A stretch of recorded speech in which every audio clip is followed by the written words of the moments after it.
오늘 우리에게 주시는 하나님의 말씀은 사도행전 28장 11절에서 15절까지의 말씀입니다. 석 달 후에 우리가 그 섬에서 겨울을 난 안덱산드리아 그 배를 타고 떠나니 그 배의 머리 장식은 디오스구로라. 거기서 둘러서서 레기온에 이르러 하루를 지낸 후 남풍이 일어나므로 이튿날 보디올에 이르러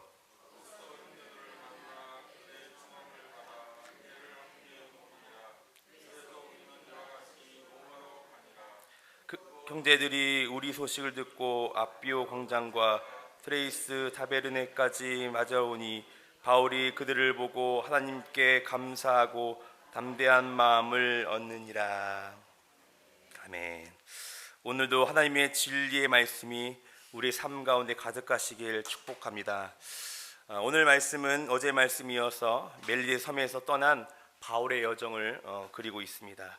오늘 말씀을 통해 깨닫게 되는 교훈이 있습니다. 그 첫 번째 교훈은 고난은 하나님의 섭리이다라는 것을 여러분 기억하시길 바랍니다. 오늘 말씀의 바울 일행은 그 멜리데 섬에서 겨울을 보내고 3개월 만에 그 섬을 떠나게 됩니다. 바울은 그곳에서 3개월 동안 지내면서 섬에 있는 많은 그 원주민들의 그 질병을 고쳐줄 말미암아 신뢰와 존경을 받게 됩니다. 그는 이러한 신뢰와 존경을 바탕으로 이 멜리데 섬 사람들에게 예수 그리스도의 그 복음을 전하게 되는 것이죠.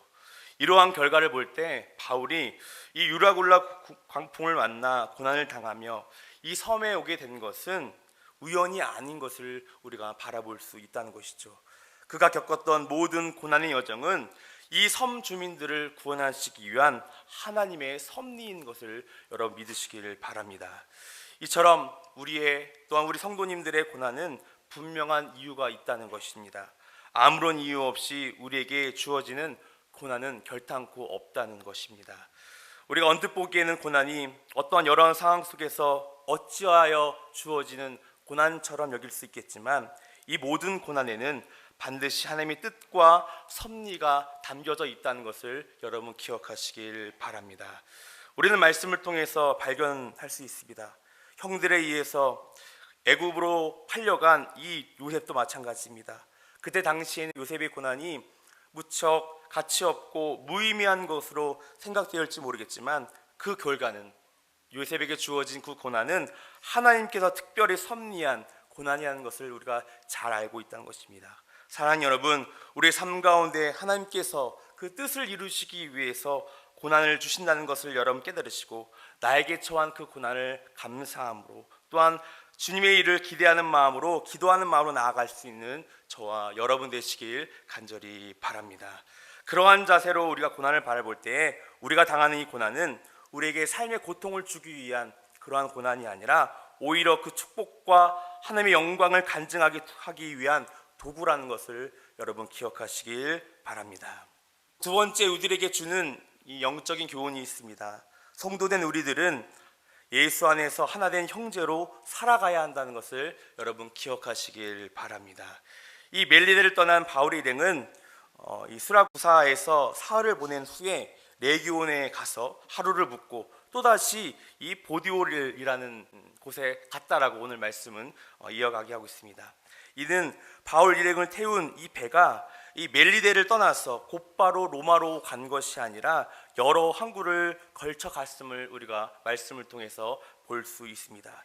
이처럼 인생길에는 언제나 자신의 인생길을 재정비할 수 있는 그런 곳을 머문다는 것이죠. 우리가 여행을 하면서도 이곳저곳 두르는 이유가 그곳에서 우리에게 피로를 다시 한번 풀고 새 힘을 얻어 나갈 수 있는 그 힘을 얻기 위해서 우리가 들리지 않습니까? 우리의 인생을 바라보면 이와 마찬가지였다는 것입니다. 하나님 나라를 가기 위해서 우리는 머무른 인생이 바로 우리의 인생이라는 것입니다. 우리의 최종 목적지는 이 땅이 아니라 하나님의 나라이라는 것을 여러분 기억하시기를 바랍니다. 우리는 이 땅 가운데 머물면서 하나님의 나라에 갈 준비를 해야 한다는 것입니다. 우리를 맞이할 그 천국잔치에 입을 예복도 우리가 준비해야 되고요. 하나님 앞에 내어 보일 믿음의 열매도 우리가 준비해야 됩니다. 또한 우리 하나님의 나라의 백성으로서 합당한 그 인격도 우리가 준비해야 한다는 것입니다. 사도 바울은 고린도후서 5장 1절에 이렇게 말씀하고 있습니다. 만일 땅에 있는 우리의 장막집이 무너지면 하나님께서 지으신 집 곧 손으로 지은 것이 아니요 하늘에 있는 영원한 집이 우리에게 있는 줄 아나니. 그러므로 우리는 우리 인생을 살아가면서 하나님의 나라를 준비하며 살아가는 지혜로운 성도가 되시길 간절히 바랍니다. 우리 이 땅 가운데서 아둥바둥 우리의 욕심을 채우고 나아가는 그런 인생들이 되는 것이 아니라 장차 우리가 돌아갈 하나님의 나라를 바라보며 그 나라에 들어갈 준비를 하시는 저와 여러분 되시길 간절히 바랍니다. 오늘 말씀에 이어서 바울과 그 일행은 여러 섬을 들려 오늘 말씀에 보디올이라는 곳에서 형제를 만나 7일 동안 함께 머물다가 로마로 건너갔다라고 오늘 말씀은 이야기하고 있습니다. 여기서 형제들은요, 성도들을 가리킵니다. 사도 바울은 이 보디올에 살고 있는 그 성도들의 청항을 받아 그곳에서 일주일간 이제 지내게 되는 것이죠. 그런데 사실 이러한 죄인된 바울을 맞이한다는 것은요, 여러분 쉬운 일이 아닙니다. 그런 죄인을 초청한 사람들은 자칫하면 죄인으로 낙인을 찍을 수 있기 때문에 정말 위험한 처지인 것이죠. 그런데 이 보디올을 살던 이 성도들은 그러한 위험을 감수하면서까지 바울과 그 일행을 초대하는 것을 우리가 바라볼 수 있습니다. 여러분, 그 이유가 무엇입니까? 바울을 예수 그리스도의 피로 맺은 한 형제로 보았기 때문입니다. 또한 15절의 말씀 보면요, 로마에 살던 성도들이 바울이 온다는 소식을 듣고 아비오 광장과 트레이스 타베르네까지 와서 바울을 맞이했다라고 오늘 말씀은 이야기하고 있습니다. 여러분, 아비오 광장은요, 로마에서 65km 떨어지는, 또한 이 트레이스 타베르네는 로마에서 50km 떨어지는 아주 멀리 있는 곳입니다. 로마에 거주하고 있는 성도들이 바울이 온다는 소식을 듣고 수십 킬로 달하는 그 먼 곳까지 와서 맞이했던 것을 우리가 볼 수 있다는 것입니다. 이것이 바로 예수 안에서 한 형제라는 것을 우리가 알 수 있다는 것입니다. 여러분, 우리가 세상을 살아가면서 그 세상의 관계성은 자신의 어떠한 이익과 손해에 의해서 결정되어지는 관계가 많이 있습니다. 내게 조금이나마나 피해가 보고 손해가 오면 그 관계를 버리는 것이 우리 세상의 관계이죠. 하지만 예수 안에서의 관계는 다릅니다. 손해와 이익을 따지는 관계가 아니라 예수 안에서 참 사랑과 영원한 생명을 함께 할 수 있는 관계가 성도의 관계라는 것을 여러분 믿으시길 바랍니다. 이것이 바로 예수 안에서의 성도의 관계성이라는 것을 여러분 깨달으시고 더욱더 예수 안에서 그 사랑을 나누시는 저와 여러분 되시길 간절히 바랍니다. 예수님께서 말씀하십니다. 내가 너희를 사랑한 것 같이 서로 사랑하라.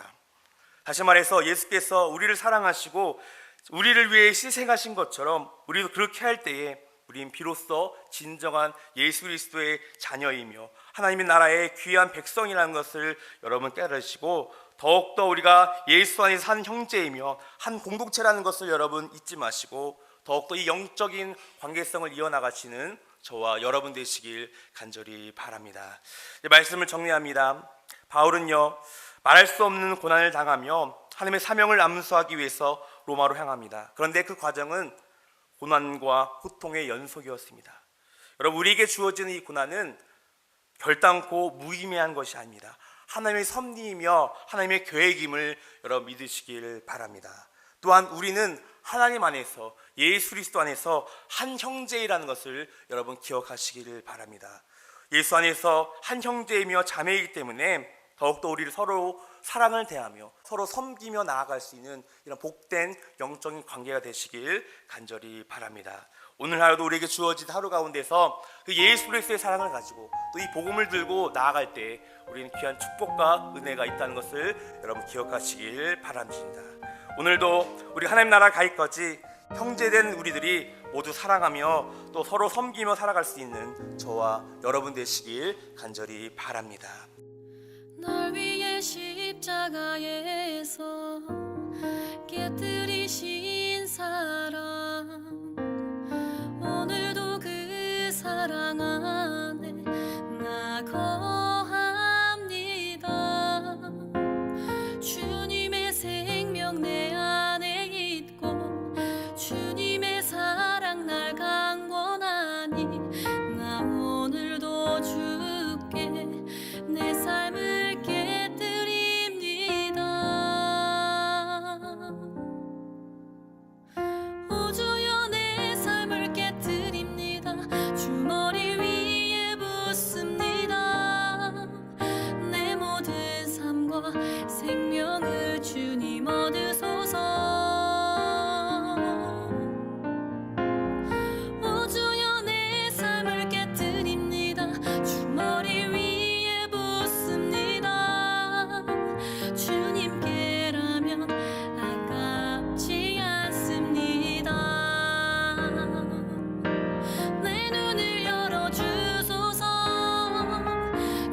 나를 참된 가치 보도록 내 앞에 계신 주님과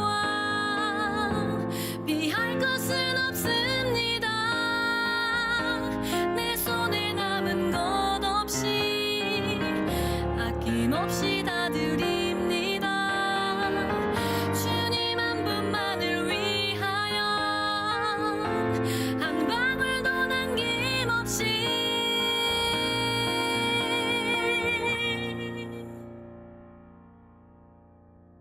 존귀와 영광을 받으소서. 하나님 어린 양 예수, 능력과 부와 지혜와 힘을